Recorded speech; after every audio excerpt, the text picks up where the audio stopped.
ഞാനും ഓനും കൂടിയിട്ട് ആദ്യമൊക്കെ ഒരു റൂമിലേക്ക് കിടന്നിട്ടുണ്ടായിരുന്നു. പിന്നെ ഓനോടുള്ള പെരുമാറ്റ രീതി മാറിയപ്പോ ഞാൻ വേറെ റൂമിലായി. പെരുമാറ്റ രീതി എന്ന് വെച്ചാല് ഒരു ഉമ്മക്ക് അല്ലെങ്കിൽ ഒരു ഉമ്മാനോട് ചെയ്യാൻ പറ്റണതെല്ലാം ഓൻ ചെയ്യുന്നതിന്റെ അടുത്ത് ഓന്. ഹായ് ഫ്രണ്ട്സ്, നമ്മുടെ വെഞ്ഞാറമൂട് നടന്ന ആ ഒരു കൂട്ടക്കൊലപാതകം, അതിൻ്റെ ആ ഒരു ഷോക്കിലാണ് ഇപ്പോഴും നമ്മളെല്ലാവരും അല്ലേ. ആ ഒരു ഷോക്കിൽ നിന്ന് മാറിയിട്ടില്ല എന്ന് തന്നെ വേണം പറയാൻ വേണ്ടിയിട്ട്. അപ്പോൾ നമ്മൾ വിചാരിക്കുന്ന ഒരു കാര്യമാണ്, അത്രയും വലിയൊരു ക്രൂരകൃത്യമാണ് നമ്മുടെ നാട്ടിൽ നടന്നിട്ടുള്ളത്. ഇനി ഇതിന് മേലെ ഒന്നും നടക്കാനില്ല അല്ലേ. ഇതാണ് ഏറ്റവും വലിയ ഒരു എന്താ പറയുക, അത്രയും വലിയൊരു ക്രൂരത ഇതാണ്, അല്ലെങ്കിൽ ഒരു മകന് ഇതാണ് ചെയ്യാൻ പറ്റി. ഇതിലപ്പുറം ഇനി ഒരു മകനും ഒരു ക്രൂരമായിട്ടും ഒരു ഉമ്മാനോടും പെരുമാറാനില്ല എന്ന് നമ്മൾ വിചാരിച്ചിട്ടുണ്ടാവും. പക്ഷേ നമ്മുടെ കണക്കുകൂട്ടലുകളെല്ലാം തെറ്റിച്ചുകൊണ്ട് മറ്റൊരു മകൻ ഒരിക്കലും ഒരു ഉമ്മയോട് പെരുമാറാൻ പാടില്ലാത്ത അത്തരത്തിലുള്ള മറ്റൊരു പെരുമാറ്റം. സത്യം പറഞ്ഞാൽ അത് ചെറിയൊരു പയ്യൻ കേട്ടാ.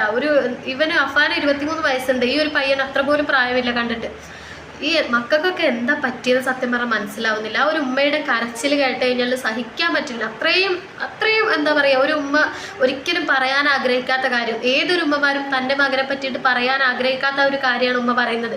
ആ ഉമ്മയുടെ ഒരു ഗതികേട്, അത്തരത്തിലുള്ള ഒരു ഗതികേട് ഇനി നമ്മുടെ നാട്ടിൽ ഒരു ഉമ്മമാർക്കും വരാതിരിക്കട്ടെ എന്ന് മാത്രമാണ് എൻ്റെ ഒരു പ്രാർത്ഥന എന്ന് പറയുന്നത്. ആ ഒരു ഉമ്മയുടെ വാക്കുകൾ തന്നെ നമുക്ക് ആദ്യം ഒന്ന് കേൾക്കാം. ഞാനും ഓനും കൂടിയിട്ട് ആദ്യമൊക്കെ ഒരു റൂമിലേക്ക് കിടന്നിട്ടുണ്ടായിരുന്നു. പിന്നെ ഓനോടുള്ള പെരുമാറ്റ രീതി മാറിയപ്പോ ഞാൻ വേറെ റൂമിലായി. പെരുമാറ്റ രീതി എന്ന് വെച്ചാല് ഒരു ഉമ്മക്ക് അല്ലെങ്കിൽ ഒരു ഉമ്മാനോട് ചെയ്യാൻ പറ്റണതെല്ലാം ഓൻ ചെയ്യുന്നതിന്റെ അടുത്ത് ഓന് ഫോണിൽ കൂടെ കിടക്കാൻ പേടിയാ. കിടക്കാനെന്ന് മാത്രമല്ല, ഇപ്പൊ വീട്ടിന്റെ തന്നെ നിക്കാൻ പേടിയാ. ഓൻ വരിക വന്നു കഴിഞ്ഞൊക്കെ പേടിയാണ്. ചിലപ്പോ 4 കാലം കൂടി കുടിച്ച മണമൊന്നും ഉണ്ടാവില്ല.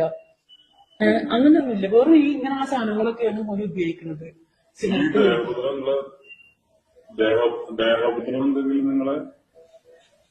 ഓന് ദേഹോപദ്രവം നടത്തിയിട്ടുണ്ട്.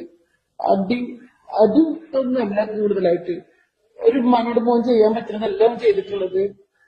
ഒന്നും വേറെ തരത്തിലുള്ള ഉപദ്രവിക്കുന്നു. ഒരു ഉമ്മമാർക്കും ഇത്തരത്തിലുള്ള ഒരു ഗതികേട് ഇനി വരാതിരിക്കട്ടെ, അതിനുവേണ്ടി നമുക്ക് പ്രാർത്ഥിക്കാം. എന്നല്ലാതെ നമുക്ക് ഒന്നും പറയാൻ വേണ്ടി പറ്റില്ല. ഇത് നാളെ നമ്മുടെ നാട്ടിൽ സംഭവിക്കോ ഇല്ലേ എന്ന് നമുക്ക് ഒരു ഗ്യാരണ്ടി ഇല്ല. സംഭവിക്കും എന്ന് തന്നെയാണ് നമുക്ക് പറയാൻ കഴിയുള്ളൂ. കാരണം ഇത് സംഭവിക്കില്ല എന്ന് പറയാൻ വേണ്ടിയിട്ട് നമുക്ക് ഒരിക്കലും പറ്റില്ല. കാരണം അത്തരത്തിലുള്ള കാര്യങ്ങളാണ് നമ്മുടെ നാട്ടിൽ നടന്നുകൊണ്ടിരിക്കുന്നത്. ആ ഉമ്മ പറയുന്ന ഒരു കാര്യം കേട്ട, എൻ്റെ മകൻ വീട്ടിൽ വരുമ്പോൾ പലപ്പോഴും 4 കാലിലാണ് വരാറ്. പക്ഷെ മദ്യപാനം അവൻ കഴിച്ചതിൻ്റെ ഒരു ലക്ഷണങ്ങളും അവൻ്റെ മുഖത്തില്ല. ഒരു സ്മെല്ലും കാര്യങ്ങളൊന്നും ഉണ്ടാവാറില്ല. അതായത് മദ്യപാനമല്ല അവനുള്ളത്, അതിലും ഭീകരമായിട്ടുള്ള, നമുക്കറിയാം ഇപ്പം ഏറ്റവും കൂടുതൽ കൊലപാതകം നടക്കുന്നതിൻ്റെ കാരണമെന്ന് പറയുന്നത് തന്നെ ഇത്തരത്തിലുള്ള ലഹരികൾക്ക് അടിമയായിട്ടാണ്. ആ ഒരു ലഹരി ഉപയോഗിച്ചിട്ടാണ് സ്വന്തം വീട്ടുകാരെയും കൂടപ്പറപ്പുകളെയും അല്ലേ, സ്വന്തം ഉമ്മയെയും ഉപ്പയെയും ഒന്നും തിരിച്ചറിയാതെ എല്ലാ തെറ്റുകളും ഈ ഓരോ ദ്രോഹികൾ, സാമദ്രോഹികൾ എന്ന് വേണം പറയാണ്. അവരെ ഒരിക്കലും നമുക്ക് മക്കളെന്നോ അല്ലെങ്കിൽ ഒരിക്കലും ഒരു മക്കൾ അല്ലെങ്കിൽ കൂടപ്പറപ്പുകൾ, ഒരു മനുഷ്യൻ എന്നുള്ള ഒരു പേരിന് ഒരിക്കലും ഇത്തരത്തിലുള്ള ക്രൂര കൃത്യങ്ങൾ ചെയ്ത ഒരു വ്യക്തികൾ ഒരിക്കലും അവകാശികളല്ല.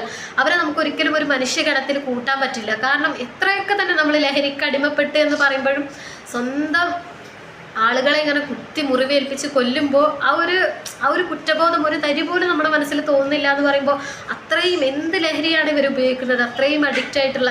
ഈ ഒരു അഫാൻ്റെ കേസിൽ പറയുന്നുണ്ടെങ്കിൽ അഫാൻ ഈ ഒരു കൊല ചെയ്യുന്നത് 1-2 മണിക്കൂർ എടുത്തിട്ടൊന്നല്ല, 5-6 മണിക്കൂർ.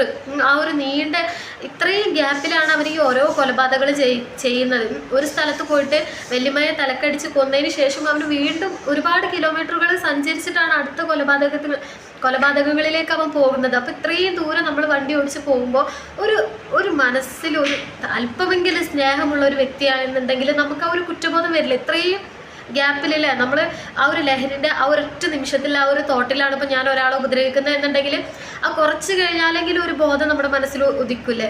ഇത് 5-6 മണിക്കൂർ ആയതിനു ശേഷം അവൻ ഒരു തരത്തിലുള്ള കുറ്റബോധം ഇല്ലാതെ അവൻ അടുത്തടുത്ത കൊലപാതകങ്ങൾ ചെയ്തുകൊണ്ടിരിക്കുകയാണ്. അത്തരത്തിലുള്ള എന്ത് ലഹരിയാണ് അല്ലെങ്കിൽ അവർ ഉപയോഗിച്ചിട്ടുള്ളത്, അല്ലെങ്കിൽ എന്ത് ദേഷ്യമാണ് അവൻ ആ ഒരു കുടുംബത്തോടുള്ളതെന്ന് എത്ര ചിന്തിച്ചിട്ട് മനസ്സിലാവുന്നില്ല. എല്ലാവരും ഇപ്പോഴും പറയുന്ന ഒരു കാര്യം, പോലീസുകാരെ വരെ പറയുന്ന ഒരു കാര്യം, ഇവന് ഏറ്റവും വലിയൊരു ഇത് ചെയ്യാനുള്ള ഒരു കാരണമെന്ന് പറയുന്നത് സാമ്പത്തിക ബുദ്ധിമുട്ടാണ്. എന്തൊക്കെ സാമ്പത്തിക ബുദ്ധിമുട്ടുണ്ടെങ്കിലും ഒരു വ്യക്തിക്ക്, നമ്മൾ സ്നേഹിക്കുന്ന ഒരു വ്യക്തിയെ ഇത്തരത്തിൽ ക്രൂരമായിട്ട് മർദ്ദിച്ച് കൊല്ലണം എന്നുണ്ടെങ്കിൽ ആ ഒരു വ്യക്തിക്ക് അത്രയും മനസ്സിലൊരു കട്ടി വേണമെങ്കിൽ, അല്ലെങ്കിൽ അവൻ അത്രയും ഒരു നീച ചിന്താഗതി അവൻ്റെ മനസ്സിൽ അവൻ തന്നെ ഉണ്ടാക്കിയെടുക്കണം, എങ്കിലേ പറ്റുള്ളൂ. കാരണം തീർച്ചയായിട്ടും ഇത്തരത്തിൽ ഒരു സാമ്പത്തിക ബുദ്ധിമുട്ടിൻ്റെ പേരിൽ നമ്മൾ എല്ലാവരും കൂടി ആത്മഹത്യ ചെയ്യാം, അത് പിന്നീട് കൊലപാതകമാക്കാം എന്നുള്ള ആ ഒരു ചിന്ത ഇത്രയും നേരം നീണ്ടു നിൽക്കുമെന്നൊന്നും എനിക്ക് തോന്നുന്നില്ല. സാധാരണ ഒരു മനുഷ്യനെ സംബന്ധിച്ചിട്ട് അവനെ ഒരു സാധാരണ മനുഷ്യനാണെന്ന് പറയാൻ തോന്നുന്നില്ല. അത്തരത്തിലുള്ള ക്രൂരകൃത്യങ്ങളാണ് ചെയ്യുന്നത്. പിന്നെ ഈ ഒരു ഉമ്മയുടെ മകൻ്റെ കാര്യം അല്ലേ, ആ ഒരു ഉമ്മയുടെ മകൻ്റെ കാര്യം പറഞ്ഞു കഴിഞ്ഞാൽ ആ ഒരു ഉമ്മ പറയുന്ന ഒരു കാര്യം കേട്ട അവർ ചോദിക്കുന്നുണ്ട് ദേഹ ഉപദ്രവം ചെയ്യുന്നുണ്ടോന്ന്. അപ്പോൾ ഉമ്മ പറയുന്ന കാര്യം അവൻ എന്നെ ദേഹത്ത് ഉപദ്രവിക്കല്ല, മറ്റൊരു രീതിയിലാണ് ഉപദ്രവിക്കുന്നത്. ഒരു പക്ഷെ ആ ഒരു ഉമ്മ അതാണെങ്കിൽ സഹിച്ചേനെ അല്ലേ, മക്കൾ തല്ലേന്നുണ്ടെങ്കിൽ ചിലപ്പോൾ ആ ഒരു ഉമ്മ എൻ്റെ മകനല്ലേ എന്ന് കരുതിയിട്ട് സഹിച്ചേനെ. ഈ ഒരു അഫാൻ്റെ കേസിൽ സംഭവിച്ചൊരു കാര്യം ഇതാണ്. അഫാൻ്റെ ഉമ്മയെ ഇത്രയും ഉപദ്രവിച്ചിട്ട് അവർ പറയുന്ന കാര്യം എന്താ, ഞാൻ കട്ടിലിൽ നിന്ന് വീണിട്ടാണ് മുറിവായത്. അവരെ മകനെ വിട്ടുകൊടുക്കുന്നില്ല. ബാക്കി കാര്യങ്ങളൊന്നും അവരെ അറിഞ്ഞിട്ടില്ല. അതുകൊണ്ടായിരിക്കും ഒരു പക്ഷേ ചെറിയ മകൻ മരണപ്പെട്ടതും ബാക്കി എല്ലാവരും മരണപ്പെട്ടതും ആ ഉമ്മ ഇതുവരെ അറിഞ്ഞിട്ടില്ല. അതുകൊണ്ടായിരിക്കും എപ്പോഴും തന്നെ മാത്രമാണ് എൻ്റെ മകൻ ഉപദ്രവിച്ചതെന്ന് കരുതിയിട്ടാണ് അഫാനെ രക്ഷിക്കാൻ ആ ഒരു ഉമ്മ എപ്പോഴും നോക്കുന്നത്. ഈ ഒരു മകൻ്റെ കേസിൽ സംഭവിച്ചിട്ടുള്ള എന്താ വെച്ചാൽ ഉമ്മയോട് മോശമായിട്ട് ഒരു മകനും ഒരു ഉമ്മയോടും പെരുമാറാൻ പറ്റാത്ത രീതിയിലുള്ള അത്രയും മോശമായിട്ടുള്ള ഒരു പെരുമാറ്റം. ആ ഒരു ഉമ്മയുടെ മാനസികാവസ്ഥ ഒന്ന് ചിന്തിച്ചു നോക്ക്. താൻ പാല് കൊടുത്ത് വളർത്തിയ തൻ്റെ മകൻ തന്നെ ഈ ലോകത്തുള്ള ആര് മറ്റൊരു കണ്ണിൽ കണ്ടാലും സ്വന്തം മകൻ അല്ലേ, നമ്മളെല്ലാവർക്കും നമുക്കുള്ള ഒരു വിശ്വാസമാണ് ഈ ലോകത്തെ ഏതൊരു വ്യക്തിയും നമ്മളെ മറ്റൊരു കണ്ണിൽ കണ്ടാലും നമ്മുടെ മക്കളല്ലേ, നമ്മൾ പോറ്റി വളർത്തി നമ്മൾ പാലും സ്നേഹം കൊടുത്ത് വളർത്തിയ മക്കൾ നമ്മളൊരിക്കലും ആ ഒരു കണ്ണിൽ കാണില്ല എന്നുള്ള ഒരു ചിന്ത നമ്മുടെ എല്ലാവരുടെ മനസ്സിലുണ്ടാവും. അങ്ങനെ ആ ഉമ്മ കൊടുത്ത ഉമ്മയുടെ പാല് കുടിച്ച് വളർന്ന ആ ഒരു മകനാണ് ആ ഒരു ഉമ്മയോട് ഇത്തരത്തിലുള്ള ഒരു മോശമായിട്ടുള്ള ഒരു പെരുമാറ്റം നടത്തിയിട്ടുള്ളത്. ആ ഒരു ഉമ്മയുടെ മാനസികാവസ്ഥ ഒന്ന് ചിന്തിച്ചു നോക്കുക. അത്രയും ഗതി കെട്ടിട്ടായിരിക്കില്ല ആ ഒരു ഉമ്മ ഈ ഒരു മീഡിയക്ക് മുന്നിൽ അത് വന്നിരുന്നു പറയുന്നത്. അല്ലെങ്കിൽ ഒരു ഉമ്മമാരും ഒരു മകനെ വിട്ടുകൊടുക്കാൻ തയ്യാറാവില്ല. ആ ഒരു ഉമ്മക്ക് സഹിക്കാൻ പറ്റാത്ത കാരണമായിരിക്കും ആ ഒരു ഉമ്മ ഈ കാര്യം പറയുന്നത്. ആ ഒരു വീട്ടിൽ നിൽക്കാൻ വരെ പേടിയാണ് പറയുന്നത്. കാരണം ഇവനെ തന്നെ മറന്നുകൊണ്ടിരിക്കുന്ന ഒരു സമയമാണെങ്കിൽ ഇവനിപ്പോൾ ഉമ്മയോട് ചെയ്യുന്ന ഈ ക്രൂരതകളുണ്ടല്ലോ, ഇത് ഇനിയും അതിക്രൂരമാവുമെന്ന് ആ ഒരു ഉമ്മക്ക് മനസ്സിലായിട്ടുണ്ട്. അതുകൊണ്ടാണ് ആ ഒരു വീട്ടിൽ നിൽക്കാതെ ആ ഒരു ഉമ്മ അവിടുന്ന് പോകുന്നത്. അവർ പറയുന്ന കേട്ടില്ല, ആ ഒരു വീട്ടിൽ നിൽക്കാൻ പേടിയാവുന്നു. അപ്പം ചിന്തിച്ച് നോക്കില്ല, അത്രയും ക്രൂരതായിട്ടുള്ള കാര്യങ്ങൾ ആ ഒരു ഉമ്മയോട് ആ ഒരു മകൻ കാണിക്കുന്നുണ്ടാവും. അതുകൊണ്ടാണ് ആ ഒരു ഉമ്മ ഈ കാര്യം തുറന്നു പറഞ്ഞത്. ആ ഒരു ഉമ്മ ഈ കാര്യം തുറന്നു പറഞ്ഞത് വളരെ നന്നായി എന്ന് വേണം പറയാൻ വേണ്ടിയിട്ട്. ഒരു പക്ഷേ ആ ഒരു ഉമ്മ ഇതെല്ലാം സഹിച്ച് ആ ഒരു വീട്ടിൽ നിൽക്കുന്നുണ്ടെങ്കിൽ നാളെ നമ്മൾ ഈ ഒരു ന്യൂസ് കൂടി കേൾക്കേണ്ടി വരില്ല.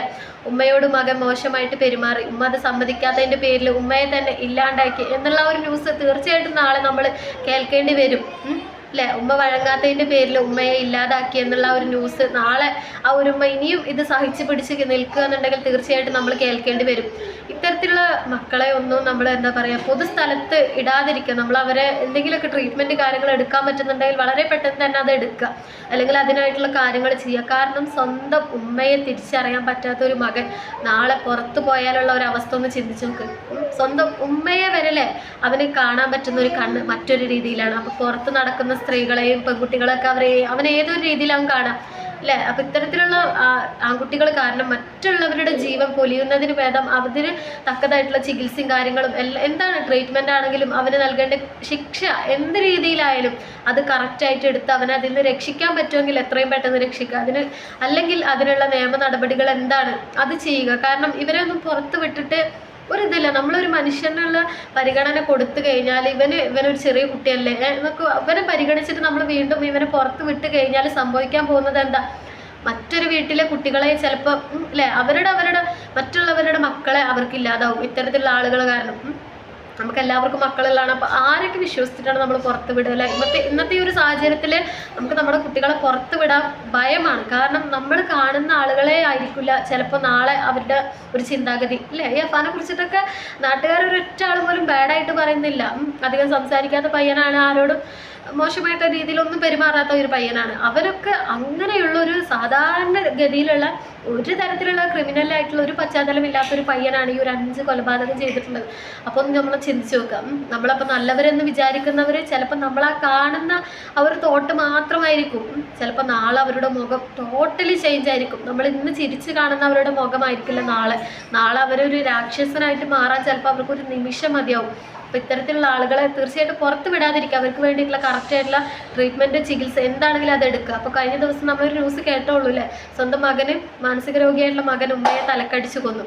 അതെന്തുകൊണ്ടാണ്? അവർ കറക്റ്റായിട്ടുള്ള ട്രീറ്റ്മെൻറ്റ് കാര്യങ്ങൾ എടുക്കാത്തത് കൊണ്ട്. ഇവരിങ്ങനെ അതിനിടയിൽ ഞാൻ ആ ഒരു വീഡിയോ ഇട്ടപ്പോൾ അതിനിടയിൽ ഒരു കമൻറ്റ് കണ്ടു കേട്ടോ, ഇത്തരത്തിലുള്ള കുട്ടികളെ ഇവർ കറക്റ്റായിട്ട് ചികിത്സ ചെയ്യുന്നില്ല. അതായത് കുറേ ഉസ്താദുമാരെയും മൊയിലിയാരുടെ അടുത്തൊക്കെ കൊണ്ടുപോയിട്ടുള്ള കാര്യങ്ങളാണ് വീട്ടുകാർ ചെയ്യുന്നത്. അവർക്കൊക്കെ കറക്റ്റായിട്ടുള്ള ചികിത്സയാണ് വേണ്ടത്. ആ ഒരു കാര്യം ഞാൻ വളരെ യോജിക്കുന്നുണ്ട്. നമ്മുടെ നാട്ടിൽ കുറേ ഉസ്താദുമാരും ഇവരൊക്കെ ഉണ്ട്. അവർ കാണിക്കുന്നത് തെറ്റാണ് എന്നൊരിക്കലും പറയുന്നില്ല. ഓരോരുത്തരുടെ വിശ്വാസമാണ് ഇന്ന ആളെ കാണിക്കുന്നത് കാണിക്കാതിരിക്കുന്നത്. പക്ഷേ ഇതുകൊണ്ടൊന്നും ഒരിക്കലും നമ്മുടെ കുട്ടികളുടെ അസുഖം മാറില്ല. അസുഖം മാറണമെങ്കിൽ നമ്മൾ അതിന് വേണ്ടിയിട്ടുള്ള ട്രീറ്റ്മെൻറ്റ് തന്നെ എടുക്കണം.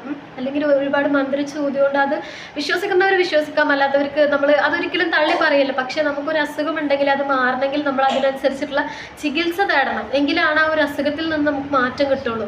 അല്ലാതെ ഒരിക്കലും അതിനെ തള്ളി പറയല്ല കേട്ടോ. നമുക്ക് ഇപ്പോൾ ആ ഒരു മകന് കറക്റ്റായിട്ടുള്ള ഒരു ചികിത്സ അവർ കൊടുക്കാത്തത് കൊണ്ടാണ് ആ ഒരു ഉമ്മയുടെ ജീവൻ നഷ്ടമായത്. അപ്പോൾ ആ ഒരു മകന് ആ ഒരു വയ്യായി ഉണ്ടെന്ന് അവർക്കറിയാം, മാനസികമായിട്ടുള്ള ബുദ്ധിമുട്ട്. അപ്പോൾ അവനതിന് കറക്റ്റായിട്ടുള്ള ട്രീറ്റ്മെൻറ്റ് അവരെടുത്തില്ല. അതുകൊണ്ട് ആ ഒരു മകന് ഒരു നിമിഷത്തിൽ അവൻ്റെ പിടി വിട്ടുപോയി, അവൻ്റെ നിയന്ത്രണം വിട്ടിട്ട് സ്വന്തം ഉമ്മയെ അവൻ നശിപ്പിക്കുകയാണ്. അവൻ ഉമ്മയെ നശിപ്പിക്കുമ്പോൾ അവൻ്റെ മനസ്സിൽ തോന്നുന്ന ഒരു കാര്യം, അവൻ കൊല്ലുന്നത് ഒരു പിശാചിനെയാണ് എന്നാണ് അവൻ്റെ മനസ്സിൽ അവൻ കരുതി വെച്ചിട്ടുള്ളത്. അത് അവൻ്റെ ഒരു മനസ്സിൽ അതാണ് അവൻ ചിന്ത വന്നത്. അപ്പോൾ അതിനായിട്ടുള്ള കറക്റ്റായിട്ടുള്ള ട്രീറ്റ്മെൻറ്റ് കാര്യങ്ങൾ എന്താണ് എടുക്കുക, അതൊക്കെ എടുക്കാൻ നോക്കുക. നമ്മളിതൊന്നും വെച്ച് അല്ലെങ്കിൽ മറ്റുള്ളവരെ അറിഞ്ഞാൽ നാണക്കേടാണ്, നാട്ടുകാരെ അറിഞ്ഞാൽ നാണക്കേടാണ് എന്നൊക്കെ വിചാരിക്കുമ്പോൾ ഇല്ലാണ്ടാവുന്നത് നമ്മുടെ തന്നെ ജീവനാണ്. അതൊക്കെ കൂടി നമ്മളൊന്ന് ശ്രദ്ധിക്കുക.